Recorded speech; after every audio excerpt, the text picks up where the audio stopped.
Hello. Hello. Hello. ठीक हो। Hello. सही बात। चलिए, तो आज कौन दिन है?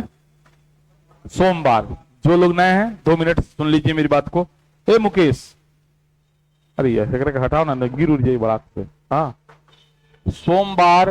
फिर से एक बार ध्यान दीजिए। अभी 10-15 दिन तक बच्चे आते जाते रहेंगे, और जिनको सीरियसली पढ़ना होता है वहीं रुकता है। मेरे पास सभी बच्चे नहीं टिक पाते, कारण इनको लगता है कि नहीं, यहाँ पढ़ना पड़ेगा, यहाँ दिमाग लगाना पड़ेगा, यहाँ रेडीमेड कुछ मिलेगा नहीं, है ना। यहाँ सर भी मेहनत करेंगे और आपको भी मेहनत करना पड़ेगा।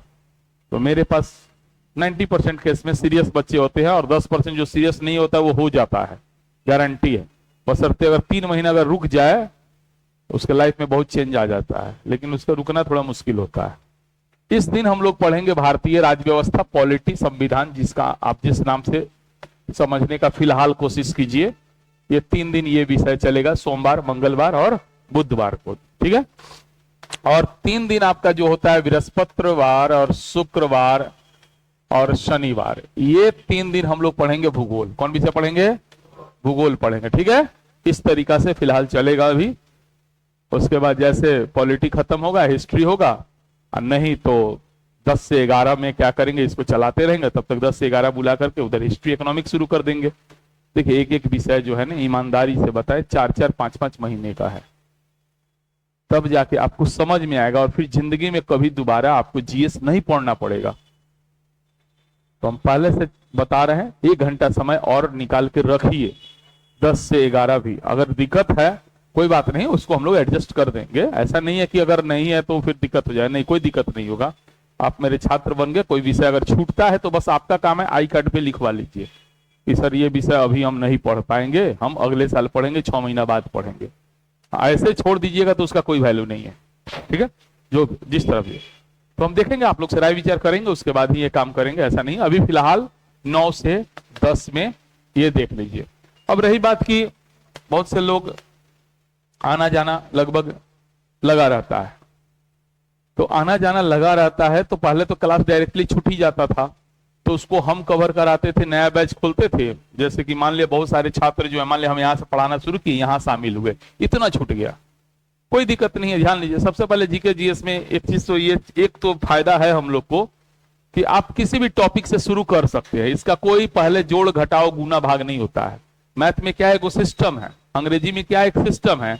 लेकिन आप जीके जीएस में देखिएगा, कोई बहुत टीचर जो है भारतीय राज्य व्यवस्था में सबसे पहले शुरू करता है मौलिक अधिकार, क्योंकि थोड़ा इंटरेस्टेड टॉपिक है।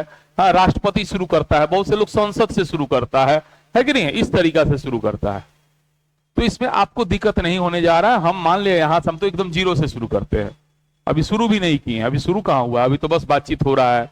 लेकिन इस बातचीत में ही कितना आलतू फालतू सवाल जो इधर उधर का होता है वो सब बन जाएगा। तो इसलिए आपको भयभीत होने की जरूरत नहीं है।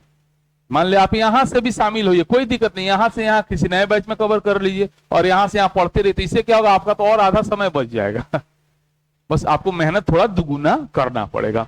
फिर भी अगर मैं चाहता हूं जिस तरीका से कि नहीं, आप मेरे जीरो से क्लास कीजिए, है ना, तो उसके लिए आपको कुछ नहीं करना है। आपको क्या बोलते हैं उसको, प्ले स्टोर बोलते हैं ना, अवतार, AVTAAR GS क्लासेस, ये एप्लीकेशन का नाम है। आप प्ले स्टोर पे जाइएगा, हाँ, और वहां पे जाकर 4.9 रेटिंग है ना, उसको 2 एप्लीकेशन, एक पुराना वाला है, पुराना वाला को डाउनलोड नहीं करना है, नया वाला को कर लीजिएगा। और करने के बाद जो भी कोर्स में आप एडमिशन लेना चाहते हैं उसमें क्लिक कीजिएगा। एडमिशन वहां नहीं ले, कोई दिक्कत नहीं, वो ऑनलाइन के लिए है। लेकिन जितना हम लोग अभी पढ़ रहे हैं, ये सब जैसे अभी देखा वीडियो बन रहा है, तो ये सारे वीडियो उसमें डला जाएंगे। लेकिन ऐसा नहीं है कि सब वीडियो डलाएगा, ये मुश्किल से 10-15 दिन और डलाएगा। उसके बाद जो ऑनलाइन एडमिशन होगा उसको वीडियो मिलता रहेगा, है कि नहीं, उनको नोट्स के रूप में PDF मिलता है और क्लास के रूप में वीडियो मिलता है। लाइव क्लास भी मिलेगा बहुत जल्दी, लाइव क्लास भी, क्योंकि है ना, अभी थोड़ा सा बहुत ज्यादा बच्चे नहीं है, इसलिए हम लाइव क्लास अभी दे नहीं रहे। और दूसरा, लाइव क्लास में प्रॉब्लम भी बहुत होता है। प्रॉब्लम ये होता है कि मान लिया उस समय इंटरनेट नहीं है ना, या कोई फोन आ गया, या आपको मोबाइल का बैटरी डाउन है, अब फिर वो कहते हैं सर वीडियो दीजिए।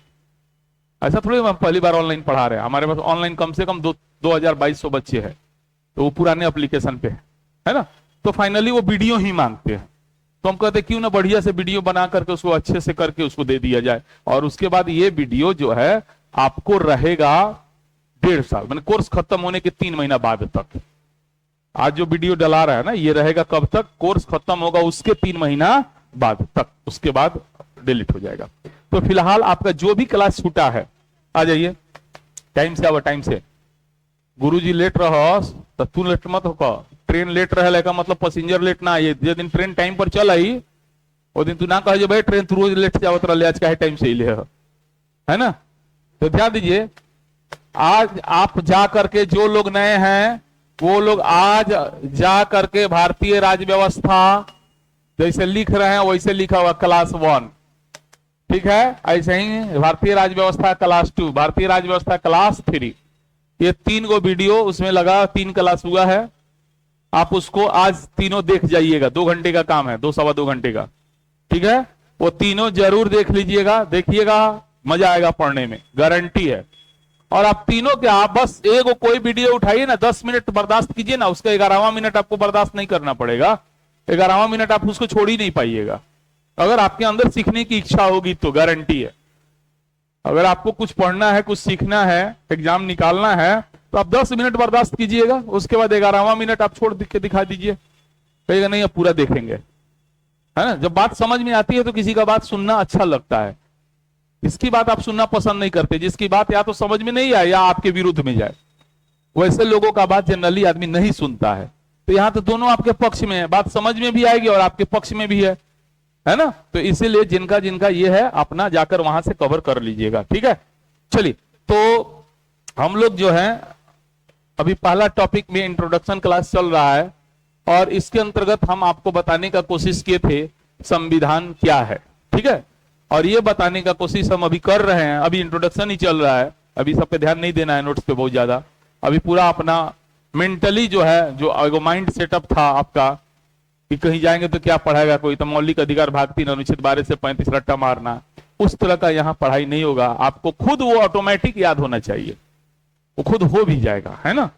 तो हम आपको मेन अभी बता रहे हैं कि भारत में जो संवैधानिक शासन की जो नींव पड़ी है, आखिर आजादी के बाद से जो है हमने संवैधानिक शासन को ही क्यों अपनाया, क्या यह भारत के लिए नया है कि नहीं है, या फिर भारत में जब शुरू में मुगल का शासन था, अंग्रेज मुगलों से भारत को छीने थे, तो जब वे यहां से गए तो फिर वो मुगल को ही देके चले जाते, बात समझ रहे हैं ना। लेकिन इसके बावजूद भी भारत में लोकतंत्र का स्थापना हुआ, संविधान का निर्माण हुआ और संवैधानिक शासन शुरू हुआ। तो सबसे बड़ी बात यहां ध्यान दीजिएगा, हम लोग जनरली कह देते हैं जो प्राचीन भारत का इतिहास है ना, वो हिंदुओं का इतिहास है। किसका इतिहास है? हिंदुओं का। मध्यकालीन भारत का जो इतिहास है वो मुस्लिमों का इतिहास है। किसका इतिहास है? मुस्लिमों का। और आधुनिक भारत जो है ना, वो अंग्रेजों का इतिहास है। लेकिन इस पे थोड़ा हम लोग गौर करेंगे, प्राचीन भारत पे, क्योंकि कोई भी भारत हो, कोई भी काल हो, हर काल में शासन होता रहा है। अब वह शासन संवैधानिक हुआ या कोई और रूप था, इसी को समझना है। ये काफी ही प्रायोगिक विषय है ना। तो आप इसको महसूस कर सकते हैं अपने समाज में भी, अपने देश में जहां रहते हैं वहां पे, कि हम किस सिस्टम के अधीन हैं, है कि नहीं। मुकेश, बाकी ना मुकेश नहीं है, बंद कर देते, है ना। हम लोग किस सिस्टम के अधीन हैं, ये चीज आपको जानना बहुत जरूरी है कि आप जिस देश में रहते हैं उस देश का शासन कैसा है। संवैधानिक है तो पहले कैसा था, संवैधानिक क्यों अपनाया गया, संवैधानिक शासन से फायदा क्या है, नुकसान क्या है, इसमें होता क्या है। हो गया, पॉलिटिक खत्म। यही तो पढ़ना है आपको, बात समझ रहे कि नहीं है।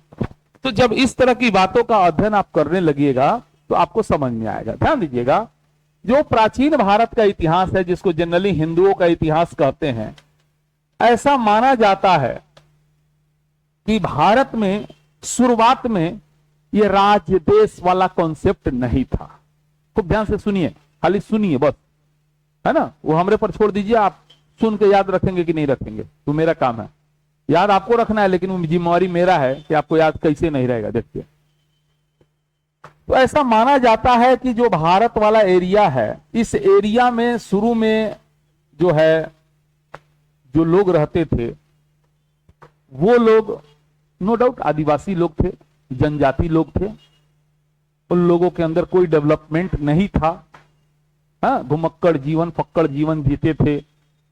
उन लोग का कोई समाज परिवार का कॉन्सेप्ट भी नहीं रहा होगा शायद।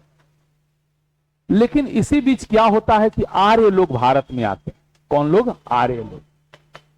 कौन लोग आते हैं? आर्य लोग आते हैं। और ये लोग यहां के जो मूल लोग था, पता होना चाहिए आप आर्यों के वंशज हैं, आप सभी, हम सभी।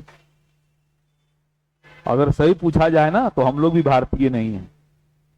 ओरिजिनल भारतीय जो है दक्षिण भारत में चला गया, ठीक है, या थोड़ा देर के लिए अनुसूचित जाति जनजाति के जो लोग हैं उनको आप भारतीय मान सकते हैं इतिहास के आधार पर। तो ये आर्य लोग जब आए तो यहां के जो स्थानीय लोग था उन लोगों के साथ उन्होंने युद्ध किया। और चूंकि आर्यों के पास घोड़ा था, हाँ, और तीर धनुष था, जबकि स्थानीय जो लोग थे उनके पास क्या कहिएगा, तलवार था, है ना, गणास था। मतलब आप इमेजिन कीजिए ये राम जी हैं और ये रावण की सेना है, बस आपको सारा कहानी समझ में आ जाएगा। ठीक है, ये भगवान है और ये सब राक्षस है। कौन है? राक्षस। बिल्कुल इतिहास में लिखा हुआ है कि आर्य लोगों ने इन लोगों को राक्षस कहा, दास दस्यु कहा, है ना। अब राक्षस के पास कैसा भोजन होता है, कैसा वेशभूषा होता है, कैसा हथियार होता है, ये सब आप लोग देखे हुए हैं रामायण महाभारत में, है ना, फिल्म उलिम में सब देखे हुए हैं। और आर्य लोग के बारे में कल्पना कीजिए, एकदम सुसज्जित रथ है, हाँ, और उस रथ पे एकदम राम जी आ रहे हैं, हाँ, एकदम ब्रह्मास्त्र निकाल के तलवार लेके दौड़े दौड़े तले बीच में टोए, है कि नहीं? इस टाइप का इमेजिन कीजिए। तो इस तरीका से आर्य लोग अपने आप को भारत में स्थापित कर लिया। नो डाउट आर्य लोगों का इतिहास ही भारत का इतिहास है, और आर्य ही भारतीय हैं और भारतीय ही आर्य हैं। इसीलिए इस मुद्दा में हम लोग को नहीं फंसना है, हम लोग को राजनेता नहीं बनना है, ठीक है। लेकिन हाँ, आर्य लोग आए। ये लोग जन में सबसे पहला जो प्रशासनिक इकाई रहा वो जन कहलाया। क्या कहलाया? जन। जैसे आज देश है ना, देश राज्य में टूटा है, हाँ, राज्य जिला में, जिला ब्लॉक में, ब्लॉक गांव में, हाँ, तो उस समय जन ही था बस। और हर जन का एक राजा होता था, हर जन का राजा होता था जो जनपति कहलाता था। क्या कहलाता था? जनपति कहलाता था। ये जन क्या था? समझिए एक परिवार था, उससे ज्यादा नहीं आता है। और ऐसे ऐसे कई सारे जन लोग जो हैं जनों में बटे हुए थे, कई सारे जन थे। ये जन आपस में लड़ा करते थे, ये जन जो थे आपस में लड़ा करते थे। जैसे एक युद्ध ऋग्वैदिक काल में मिलता है, दासराग्य युद्ध, 10 राजाओं का युद्ध, जो पुरुषनी नदी के तट पर, रावी नदी के तट पर लड़ा गया था। बात समझ गए? और इन जनों को हमेशा दूसरे जन से खतरा रहता था, न केवल लड़ाई का बल्कि चोरी ओरी का भी। इनके लिए धन की इकाई जो थी वो गाय थी, इसीलिए अधिकांश लड़ाई धन के लिए होता है। तो उस समय धन क्या था? गाय। तो गाय के लिए लड़ाई होता था, इसीलिए गाय के लिए, लड़ाई के लिए गविष्टि शब्द का प्रयोग किया गया है, गोसु शब्द का प्रयोग किया गया, गम में शब्द का प्रयोग किया गया। आप नॉलेज लीजिए, पढ़िए, हम आपको पढ़ाएंगे। आप चिंता ना करें कि जो सामने आपके खड़ा है वो लुसेंट पढ़ के आया हुआ इंसान है। एक मन में होता है ना, मोतिहारी में कोई पढ़ा रहा है तो बहुत लोगों को ये ऐसा फील होता है, बस मोतिहारी से प्रेम है, इतना ही जाली है, बस इससे ज्यादा दिमाग मेरे बारे में नहीं लगाइए। आप जिस लेवल का बोले ना, यूपीएससी लेवल का पढ़ना, पढ़िए। आप कितना पचा सकते हैं हमको, बस आपके चेहरे पे सुकून जब तक रहेगा हम लेक्चर देते रहेंगे, उतना डीपली चले जाएंगे। आपके चेहरे में थोड़ा हवाहट आ जाएगा तो फिर थोड़ा बैक मारते हैं और फिर जगह पे आते हैं। आप समझिए बस। है ना, कोशिश कीजिएगा। तो ये जन आपस में लड़ा करते थे। अब ये लड़ाई यानी जन का जो नेता होता था, इसका मेन काम क्या हो गया? लड़ाई लड़ना। क्या हो गया? अब बताइए, आज का सिस्टम नहीं है। आज भारत पाकिस्तान में युद्ध हो जाए तो मोदी जी नहीं लड़ेंगे, मोदी जी लड़वाएंगे, मोदी जी ऑर्डर देंगे, एक बात कह रहे हैं। लेकिन पहले का राजा खुद नेतृत्व करता था, खुद लड़ाई में सबसे आगे रहता था, पीछे सेना रहता था, और जैसे राजा को तीर लगा, लड़ाई खत्म, सेना तुरंत इधर से उधर पलट जाता था। होता था कि नहीं होता था? तो राजा उस जमाने में, आप राजा शब्द सुनते लगता होगा कि राजा, उसका बाप राजा रहा होगा इसलिए राजा बना होगा। ऐसा नहीं था। शुरू में जो शक्ति का स्वामी होता था, जो बलिष्ठ व्यक्ति होता था, उसको जन के, कबीले के लोग मिलके अपना राजा बना देता था। कहता था तुमको कोई काम नहीं करना है, बस तुमको घर पे रहो और तुम सामान का देखरेख करो। कोई आए तो तुम फरियाओ, हम लोग जा रहे हैं, हम लोग खाना पीना का सामान खोज के लाएंगे, तुमको फ्री ऑफ कॉस्ट खिलाएंगे, लेकिन तुम्हारा काम रहेगा हम लोग के सामान का, हम लोग के जन का हिफाजत करना। समझ गए? और ये जन आपस में लड़ा करते थे, इस चीज को भी ध्यान में रखना। तो उस समय व्यवहारिक रूप में 3 संस्था डेवलप हो गया, एक सभा, एक समिति और एक विद्वत। ये 3 संस्था भारत की सबसे प्राचीन संस्थाएं हैं। जैसे आज की संस्था संसद है ना, संसद है, समझ रहे हैं ना, लोकसभा राज्यसभा तो समझाए थे। जो लोग प्लीज नए हैं, 3 क्लास भारतीय राज्य व्यवस्था का हुआ है, 3 या 2 हुआ, जो भी हुआ है उसको देख के आइए, फिर देखिए मजा आएगा आपको। कहीं से जैसा अभी ओरिजिनल वीडियो डालते हैं, ऐसे नहीं एडिट फेडिट करके कुछ मटेरियल मार्क्स में सब आप लोग तो देख ही रहे होंगे, कुछ लोग, है ना, कुछ नहीं होता है, ठीक है। तो ये 3 संस्था थी। सभा में कुछ इंपॉर्टेंट वीआईपी लोग थे, समिति में सब लोग था, छोटा बड़ा गरीब अमीर सभी लोग थे, और यही दोनों संस्था मिलके राजा का चुनाव करता था। यानी भारत में पहले का जो राजा होता था वो कैसे आता था? चुन के आता था। कैसे आता था? हाँ, ये दिमाग से निकाल दीजिए कि शुरू में राजा का बेटा राजा बनता था, नहीं बनता था। सभा था, समिति था। अब ये प्रश्न उठता है, सर विद्वत क्या था? ये विद्वत का काम था लूटे गए धन का बंटवारा करना। क्योंकि जब लड़ाई होती थी एक जन का दूसरे जन से, तो जन जब अटैक करता था तो वहां से सब लूट के लाता था सब। तो लूट के जब लाया तो ये लूटे गए धन का कितना बार ये सवाल एग्जाम में आया है, ऐसे हिस्ट्री में पढ़ना है आपको।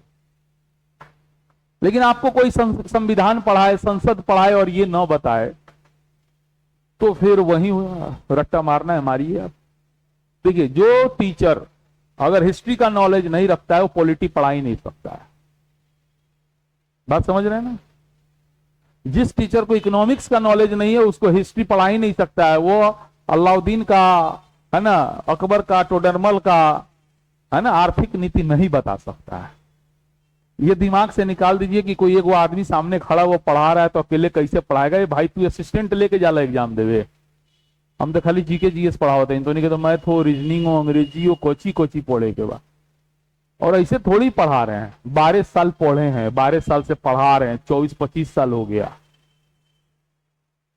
और जो हम पढ़ा देंगे ना वो एक्सपर्ट नहीं पढ़ाएगा, क्योंकि वो एक्सपर्ट है। बुलाए ना, बहुत अच्छे अच्छे टीचर को बुलाए हम, बच्चा 2 मिनट में रिजेक्ट करता है, कहता है सर आपका पढ़ैया बुझाता है ना। एगो लखनऊ पीजीए कहाँ से कौन सी करके आए थे मोतिहारी में, बोले हम बायोलॉजी पढ़ा देते, आए लगे लड़का को डॉक्टर बनाने। हम गए भाई डॉक्टर नहीं थे बनावे के, एक नहीं के भाई नौकरी की तैयारी करता है ना, उनको आइडिया नहीं है साइंस में क्या पढ़ना है नौकरी के लिए। हम लोग को डॉक्टर इंजीनियर नहीं बनना है, वो बन चुके हैं, नहीं बने हैं तब ना यहाँ आए हैं। अब आप वो साइंस पढ़िएगा तो नौकरी तो 7 जन्म में नहीं लगेगा। सामान्य विज्ञान, जनरल साइंस पढ़ना रहता है। बात समझ रहे हैं ना? तो इसीलिए ज्यादा एक्सपर्ट लोग जो पीएचडी लोग वाला होला नु, वो लोग से डर लगेला। एगो विषय में जो पीएचडी होला वो तोरा के ऐसा पढ़ावे लगे कि तू सब विषय छोड़ के लगभग हुए पढ़े खाली, और उसे नौकरियों ना हुई, सवालों ना बन। बात समझ रहे हैं ना? तो लड़ाई में जाना है तो जो लड़ रहा है उससे पूछिए लड़ाई कैसे होता है, जो बैठ के किताब लिख रहा है उससे नहीं होगा। ठीक है, तो ध्यान दीजिएगा, इस तरह से सभा और समिति भारत की सबसे प्राचीन वैदिक कालीन संस्थाएं हैं जो शुरू शुरू में, है ना, राजा का चुनाव करती थी। अब थोड़ा सा कहानी आगे बढ़ा देते हैं, समझ लीजिए तो, ताकि कंसेप्ट ही क्लियर हो जाए। अब क्या होता है, धीरे धीरे जब एक जन दूसरे जन पर अधिकार कर लेता है तो जिसका रूप और बड़ा हो जाता है और बन जाता है जनपद। क्या बन जाता है? ये लड़ाई अभी भी जारी है, राजा का पद वैसा ही है, वो वंशानुगत आधार पे चुना नहीं जा रहा है, बल्कि जनपद के लोग मिलके, यानी सभा समिति मिलके राजा का चुनाव कर रहा है। अभी लड़ाई जारी है। अब एक जनपद जब दूसरे जनपद पे अधिकार करता है तो इससे बनता है क्या? महाजनपद। क्या बनता है? महाजनपद बनता है। अब इस महाजनपद काल यानी बहुत बड़ा बड़ा एरिया हो गया, अब लड़ाई की जरूरत नहीं रही। राजा जो था अब समाज के कल्याण और समाज के बारे में विचार करने लगा। अब ध्यान दीजिए, जैसे लड़ाई खत्म होता है वैसे ही एरिया बड़ा हो जाता है, तभी तो लड़ाई खत्म होता है। तो अब ये जो राजा था ना, अब ये हो गया भूमि का मालिक। पहले कौन सी का मालिक था? युद्ध का। शुरू शुरू में राजा किस चीज का मालिक था?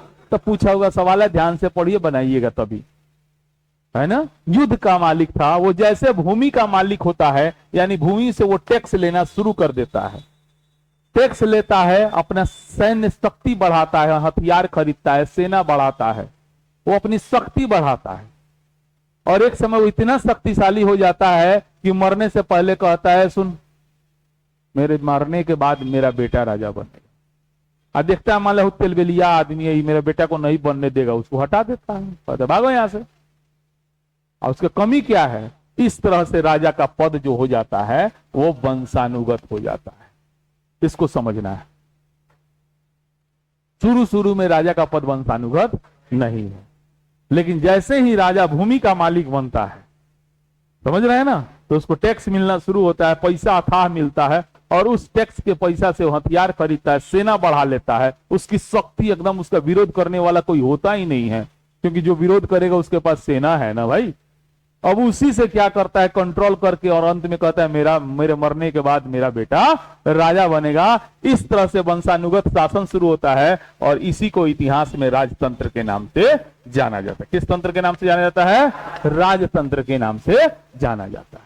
अब यहां पे एक चीज बता रहे हैं, सुनिएगा, आश्चर्य होगा, शॉर्ट लगेगा, झटका लगेगा अगर समझदार होंगे तो। लोग कहता है कि संसदीय प्रणाली कहां से लिया गया है?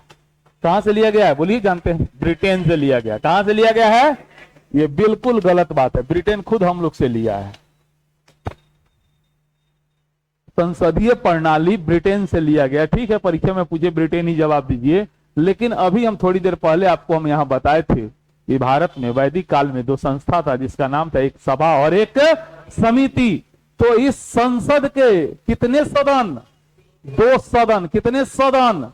एक लोकसभा और एक राज्यसभा। एक लोकसभा और एक राज्यसभा। आप जानते हैं राज्यसभा में कुछ बुद्धिजीवी किस्म के लोग, वीआईपी लोग होते हैं, जबकि लोकसभा आम जनों की सभा होती है। आम जन यानी हम लोग जिसको चुन के भेजते हैं डायरेक्ट वोट दे करके, वो किस सदन में जाते हैं? लोकसभा में जाते हैं। और राज्यसभा में माना जाता है बुद्धिजीवियों की सभा है। तो आप अब हमारे सवाल का जवाब दीजिए, ये जो है, जो सभा और समिति जो यहां दिखाई दे रहा है, ये क्या है? फिर ये क्या है? देखिए यहां पे इंपॉर्टेंट, सभा, बुद्धिजीवी, सभी लोग लिखा हुआ है ना। तो भारत के लिए संसदीय प्रणाली कोई नवीन बात नहीं थी। प्राचीन काल में, है ना, इस तरह की संस्थाएं थी जिसको हम लोग सभा समिति के नाम से, हाँ, आधुनिक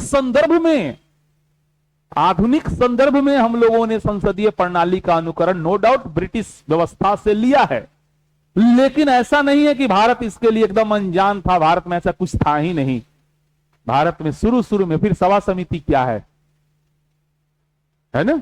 और ये मेरे द्वारा मनगढ़ंत नहीं है, और आपको ऐसा नहीं कि नहीं पढ़ना, हम जबरदस्ती पढ़ा रहे हैं। अब वैदिक काल पढ़िएगा, बिना सभा समिति के तो पढ़ ही नहीं पाइएगा। सवाल कितना बार आया हुआ है सभा समिति से? निम्न में से किस संस्था में है ना, समाज के सभी लोग सदस्य हुआ करते थे समिति में। सभा क्या थी, तो कुछ समाज के जो प्रमुख लोगों थे उनसे मिलके जो संस्था बनता था वो क्या था, सभा था। ठीक है ना। तो इस तरह से हम लोग का जो अगला हेडिंग है वो यही है, कहां गया, यहां, संविधान का विकास, है ना। एक मिनट,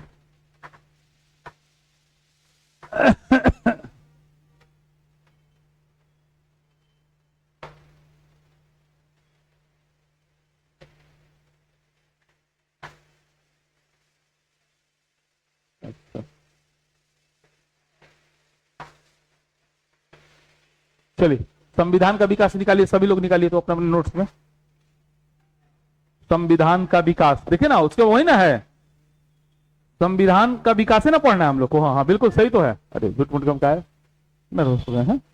चलिए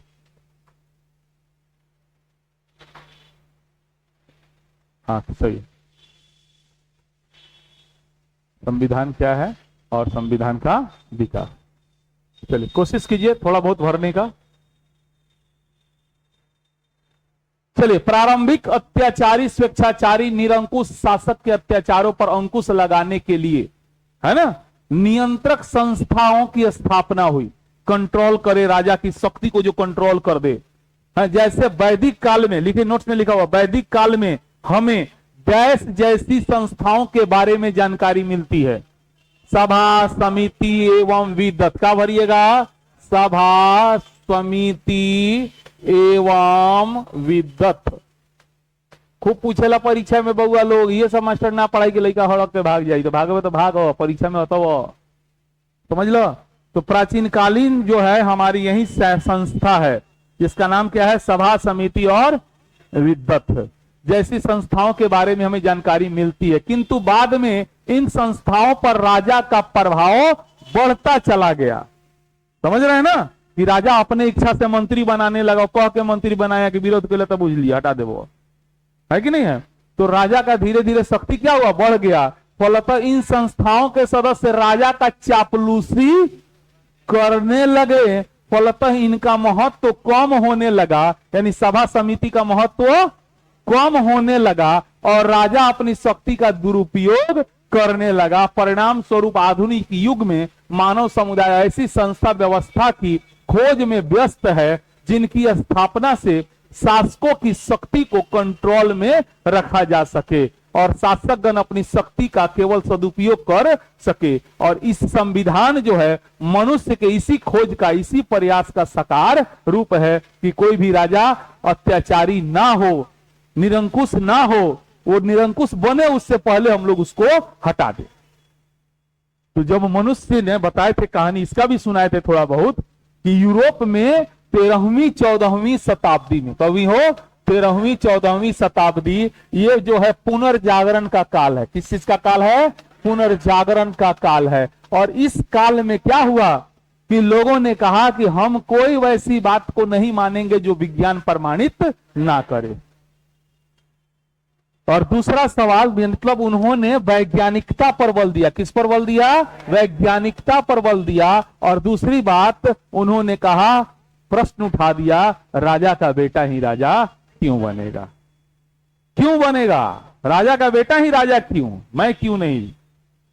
तो यही चीज जो है अंत में लोकतंत्र को जन्म दिया। और यह भी हुआ कि लोकतंत्र के द्वारा अगर कोई सरकार बनता है, कोई प्रधानमंत्री बनता है, वह अत्याचारी ना हो, इसके लिए शासन कैसा हो, संवैधानिक हो, यानी कि पीएम से बड़ा संविधान हो। पीएम क्या होगा, बस एक कठपुतली है जो संविधान के हिसाब से नाचेगा। वो अपने हिसाब से, अपने माथा से नहीं कुछ करेगा, जो संविधान में लिखा होगा वो उसी कार्य को करेगा, है ना। तो अब आपको समझ में आ रहा है, ऐसा नहीं है कि संविधान एक दिन का उपज है या एक दिन का खोज है, ये सदियों से चले आ रहे है ना, एक प्रयासों का फल है कि सबसे बढ़िया। इसीलिए अरिस्टोटल ने कहा भी है और अरस्तु ने कहा भी था, घटिया शासन में सबसे उत्तम शासन लोकतंत्र है। उन्होंने लोकतंत्र को सर्वश्रेष्ठ शासन नहीं कहा, लेकिन आन्हर में कान्हा राजा ठीक बा। तो अब जब आन्हरे बा तो कान्हे के राजा बना दो सोम, उन्होंने उस समय का जितना सिस्टम था सारे सिस्टम को पढ़ा लिखा, तो ये बात क्लियर उन्होंने कह दिया कि लोकतंत्र सुपर बहुत बढ़िया नहीं है, लेकिन अब तक जो भी शासन व्यवस्था है उनमें सबसे सर्वश्रेष्ठ जरूर है। यह स्टेटमेंट किसका है? अरस्तु का है, एरिस्टोटल का है।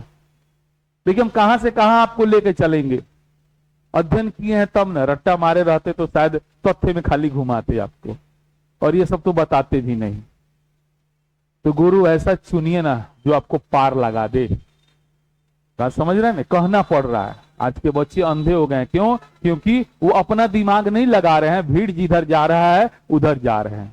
और भीड़ पता है ना कभी भी सही डिसीजन नहीं लेता है, याद रखिएगा।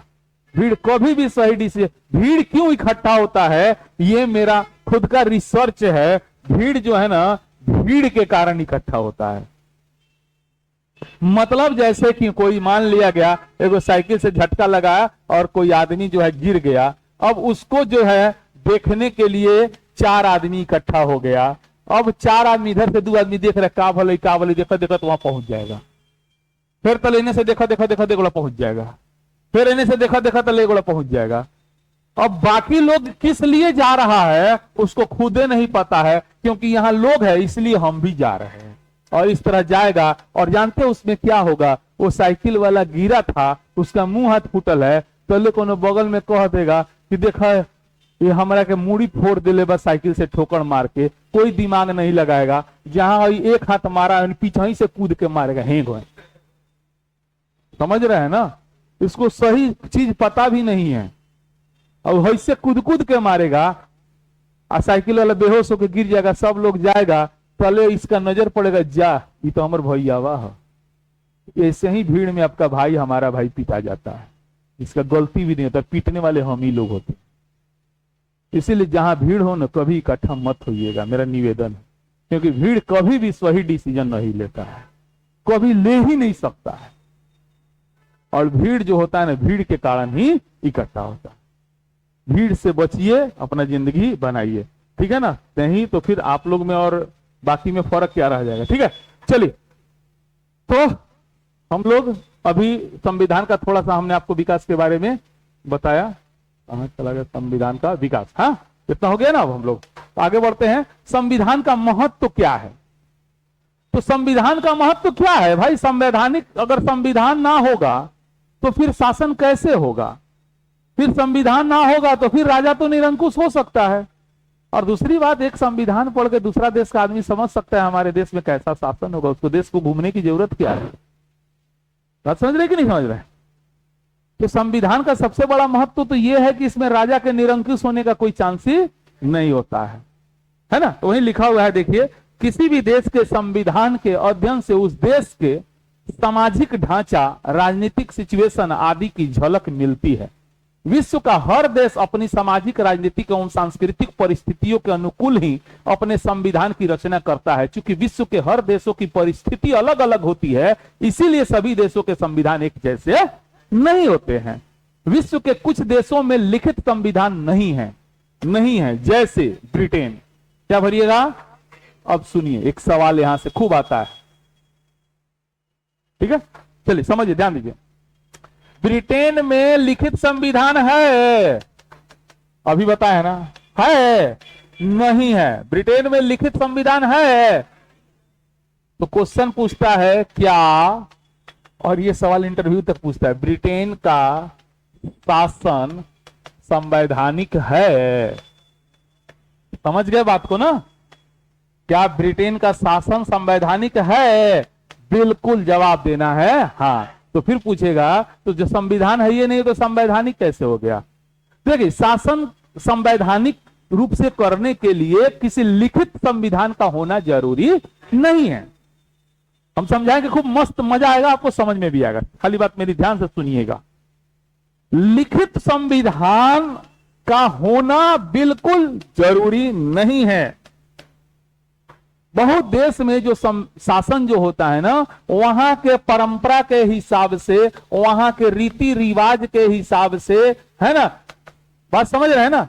रिवाज के हिसाब से, वहां की परिस्थिति के हिसाब से चलते हैं। आज आपके घर में अनुशासन है, या नहीं है? अगर है तो उसके लिए कोई आपके घर में अनुशासन संहिता नहीं लिखा हुआ है कि सुबह उठना है और बाबूजी का माई जी का पैर छूना है, कहीं कोई लिखा हुआ बता दीजिएगा। तो क्या आपके घर में अनुशासन वाला शासन नहीं है क्या? कैसा है? लिखित है क्या? तो फिर आप कह दीजिएगा कि मेरे घर में, मैंने जहां लिखित इस टाइप का बात नहीं रहेगा वो उसका घर बेकार हो गया। सीधा बात है भाई। मान लिया गया हमारे घर में ये नहीं लिखा हुआ है कि सुबह उठ के पिताजी का पैर छूना है, माताजी का पैर छूना है, ब्रश करना है, बाथरूम जाना है, ये करना है, पढ़ना है, स्कूल जाना है, कॉलेज जाना है, आके कपड़ा यहाँ निकाल के यहाँ रखना है, नहीं लिखा हुआ है, कहीं नहीं लिखा हुआ है। फिर भी हम लोग उसी नियम के तहत काम करते हैं कि नहीं करते हैं? और उस नियम को कोई तोड़ता है घर का सदस्य तो बाकी लोग सजा देता है कि नहीं देता है? तो कहिएगा सर संविधान नहीं है तो फिर सजा कैसा? तो सेम चीज वही तो समझना है। वो भी तो घर है, देश भी तो घर का बड़ा रूप है। अगर वहां लिखा हुआ नहीं है तो इसका मतलब थोड़ा ही हुआ कि वहां संवैधानिक शासन। आपके घर में, हमारे घर में कुछ लिखा हुआ नहीं है, फिर भी पिटाते थे कि नहीं हम लोग बाबूजी से? तो कहते हैं कहां लिखल बा बुढ़ो बताओ। कभी पूछने गए क्या उनसे? हाँ, कभी पूछने गए उनसे? कभी नहीं पूछे। आज हिम्मत है तो लव मैरिज करिए। बाबूजी कहां मना किए, फिर भी कर लीजिएगा। नहीं कीजिएगा क्यों? क्योंकि हमारे देश का, हमारे परिवार का परंपरा नहीं है। एक बात एग्जांपल दिया, कर लीजिएगा आप लोग, वो आपका मैटर है। हाँ, वो हम उसमें इंटरफेयर नहीं कर रहे हैं, लेकिन हम एक एग्जांपल दिए हैं कि अगर आप कर लीजिएगा तो मने मने डर होगा कि ना जूता खाए, होगा कि नहीं? समाज से बहिष्कृत कर दिए जाएंगे। तो ये डर लाया कहां से? कहां लिखा हुआ है? कहां लिखा हुआ है? कहीं नहीं लिखा हुआ है। तो यही चीज तो बताना चाह रहे हैं, जिस देश में लिखा हुआ है वही संवैधानिक शासन, ये गलत बात है। जिस देश में कुछ नहीं लिखा हुआ है वहां भी संवैधानिक शासन हो सकता है। और इसका सबसे बेस्ट एग्जांपल ब्रिटेन है। अरे ब्रिटेन के लोग इतने बुद्धिजीवी, देखिए ब्रिटेन ने हम लोग पर शासन किया, इसका मतलब गलत देश था, नहीं था। वो भी रोता है कि हम बहुत बेवकूफ देश पर शासन किए हैं। और ब्रिटेन का निगेटिविटी लोग दिखाता है, उसका पॉजिटिविटी यही है कि ब्रिटेन आज नहीं आया रहता ना तो आज हम लोग इतना आगे नहीं रहते। आज भी हमारे देश में राजतंत्र होता है, हिंदू मुस्लिम लड़ते रहता। लोग कहता है कि अंग्रेज ने लड़ाया, अंग्रेजों ने नहीं लड़ाया, हम लोग का मानसिकता ऐसा है। समझ रहे हैं ना? वो तो अंग्रेज आया कि हम लोग रेलवे से, उद्योग धंधा से, दुनिया दीवाना शिक्षा से, अंग्रेजी शिक्षा से, रूसों का विचार, टॉलस्टॉय का विचार, हॉब्स लॉक का विचार, है ना, जॉन स्टुअर्ट मिल का विचार, एरिस्टोटल का विचार, प्लेटो का विचार पढ़ने को मौका मिला। वरना हम लोग का धार्मिक ग्रंथ पूरा कर्मकांड से भरा हुआ था, जिसमें बात बात पर यज्ञ यज्ञ यज्ञ। पेट में लड़का है तो यज्ञ, धरती पर आया तो यज्ञ, 6 दिन का हुआ तो छठियार में यज्ञ, 27 में यज्ञ, पहला बार दूध मुंह में पिलाया गया तो कौन जाने कौन यज्ञ, मुड़ी में झोंटा कटाया तब यज्ञ है, स्कूल में कदम रखा तब यज्ञ, स्कूल से आया तब यज्ञ, बियाह भल तब यज्ञ, मरल तब यज्ञ, मरला के बाद हर साल यज्ञ यज्ञ यज्ञ के अलावा कुछ तो था ही नहीं। उस देश के हम लोग वासी हैं। बात समझ रहे हैं ना मेरा? तब जाके राजा राम मोहन राय ने देखा कि इस बीमारी का इलाज कैसे होगा। तब उन्होंने कहा नहीं भाई अंग्रेजी पढ़ो। जब तक तुम अंग्रेजी नहीं पढ़ोगे तब तक तुम जॉन स्टुअर्ट मिल को कैसे पढ़ोगे, बेंथम को कैसे पढ़ोगे, हॉब्स लॉक रूसो को कैसे पढ़ोगे? और जब तक तुम उनको पढ़ोगे नहीं तब तक तुमको लगेगा ना भाई यज्ञ ना कराम तो हमारे लड़का कोड़ी हो जाए, हमारे लड़का मर जाए, हमारे लड़का का बियाह ना हो जाए, हमारे लड़का को नौकरी ना लगी। लोग यज्ञ क्यों कराता है? डर के कारण। इसीलिए वेद में, उपनिषद में लिखा हुआ है यज्ञ एक ऐसी नौका है जिस पर भरोसा नहीं किया जा सकता है। उपनिषद में लिखा हुआ है यज्ञ एक ऐसी नौका है जिस पर भरोसा, अगर यह जीवन समुंदर है तो इस समुंदर को पार करने के लिए अगर आप यज्ञ का सहारा ले रहे हैं तो गलत कर रहे हैं, क्योंकि इस समुंदर रूपी जीवन को यज्ञ रूपी नौका पार नहीं करा सकता। आप समझ गए? तो भारत में संवैधानिक शासन है, अमेरिका में ब्रिटेन में नहीं है। वहां कहीं नहीं लिखा हुआ है कि यहां मत थूक। अब भारत के हर दीवार कोने पर लिखा हुआ है यहां मत थूक, यहां मत थूक, लिखा लिखा लिखा होता है। अब पढ़ते हैं उसी पे पिच से मारते हैं। हम उस देश के वासी हैं, है कि नहीं है? यहां बताना पड़ता है दाहिने चल, बाएं चल, ब्रेक ले, तब वो हम लोग सुर से मारते हैं, खटक से। तो समझदार के लिए बाबू इशारा काफी होता है। अभी हम लोग बहुत बहुत दूसरे अवस्था में है। बात मेरा समझ रहा है ना? तो तो ये चीज को जब तक आप नहीं समझिएगा तब तक कैसे मजा आएगा, तो है ना। तो इस तरीका से याद रखिएगा, भारत में नो डाउट संवैधानिक शासन है, और यहाँ पे जो संविधान है उसका आधार जो है लिखित संविधान है। लेकिन ब्रिटेन में भी संवैधानिक शासन है, लेकिन वहां के शासन का आधार लिखित संविधान नहीं है, बल्कि उस देश की परंपरा, है ना, उस देश का रीति रिवाज, है ना, उस देश की जरूरत, है ना, उस देश का न्यायालय, उस देश के लोग तय करते हैं कि शासक कैसा होना चाहिए, शासन कैसा होना चाहिए। क्लियर हो गया। तो यही बात लिखा हुआ है यहाँ पे कि विश्व के कुछ देशों में, कहा गया, विश्व के, बहुत आगे आ गया, संविधान का विकास, हाँ यही ना था हो, हाँ। तो विश्व के कुछ, एक मिनट, विश्व के कुछ देशों में लिखित संविधान नहीं है, जैसे ब्रिटेन। तो क्या वहां संवैधानिक शासन नहीं है? तो ब्रिटेन में संवैधानिक शासन है। संवैधानिक शासन का मतलब केवल लिखित संविधान से नहीं होता है, बल्कि जिस देश का शासन का आधार वहां के नियम, उपनियम, परंपरा, प्रथा, रूढ़ि, लोकाचार और विषमयों के माध्यम से होता है, वहां भी संवैधानिक शासन होता है। तो कभी भी गलती नहीं कीजिएगा। आप देखिए, एक लाइन का बात था, लेकिन उस एक लाइन के बात को बता के छोड़ देते ना तो आपको कुछ समझ में नहीं आता। अब आपको फील हो रहा होगा, अंदर से अनुभव हो रहा होगा कि ऐसा होता है, ऐसा है तो क्यों है, ऐसा होना भी चाहिए, है ना। यहाँ लोगों की बुद्धिजीविता से लेकर सब कुछ आपको अब दौड़ रहा होगा। संविधान क्या है? कुछ नहीं है, ये वो रस्सी है। जिस दिन हम लोग बुद्धिजीवी हो जाएंगे ना, कोई नियम का जरूरत ही नहीं है कोई संविधान का, कोई पुलिस का जरूरत ही नहीं है। जब सब लोग अपने आप में मस्त रहे ना, दूसरे को नुकसान नहीं पहुंचाइए ना, इतना समझदारी होने दीजिए ना, बात समझ रहे हैं ना। तो ये बुद्धिहीनता का, जिस देश का संविधान जितना मोटा होता है ना, वो देश के लोग उतने ही बुड़बक होते हैं। बुरा नहीं मानिएगा, कि सारा बात कहना पड़ रहा है। जैसे आपको कभी कभी पिताजी तंग होकर नहीं कहते, जब सारा बात तेरा का बतावी के पड़ी का, तेरा समझदारी नहीं थी। तो वही हाल हमारे देश का है। इतना विश्व का सबसे मोटा संविधान, माने सबसे बुड़बक संविधान है ना, क्योंकि हर बात को बताना पड़ता है। चलिए आज के लिए इतना, कल कंटिन्यू रहेगा।